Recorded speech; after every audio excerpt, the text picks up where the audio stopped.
આજના આ આધુનિક યુગમાં પ્રાઇવેટ સ્કૂલનું વાતાવરણ આપણે જોઈ છે કે જેમાં ભારેખમ દફતરો, બે ત્રણ પ્રકારના યુનિફોર્મો અને જે પ્રકારે નિયમો લાદવામાં આવે છે એની કવિએ પ્રકૃતિના પ્રતીકો દ્વારા ખૂબ સુંદર રીતે સમજાવ્યું છે.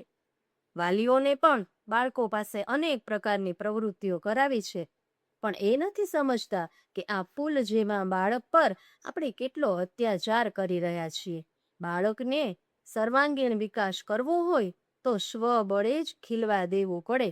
એ એક જ્યોત છે અને એને માત્ર આપણે પેટાવવાની છે. એની ઈચ્છારૂપી આકાશમાં એને આપણે વિહરવા દેવું પડે. કહેવાય ને કે માછલી હોય એને તરતા આવડે, એ ઝાડ પર ન ચડી શકે. એમ જંગલનો રાજા સિંહ છે એ ઝાડ પર ચડી શકે પણ પાણીમાં તરી ન શકે. એટલે દરેક મનુષ્યની પોતપોતાની આગવી કળા હોય છે અને એ કળા અને રસરૂચિ પ્રમાણે જો શિક્ષણ વ્યવસ્થા હોય તો એ બાળકનો સર્વાંગીણ વિકાસ કરી શકાય. કવિ શ્રી કૃષ્ણ દવે એ પ્રતીકો દ્વારા સરસ રીતે આ સ્કૂલ વ્યવસ્થાને સમજાવી છે. લખે છે, આ શકડા ફૂલોને કહી દો યુનિફોર્મમાં આવે, પતંગિયાઓને પણ કહી દો સાથે દફતર લેતા આવે.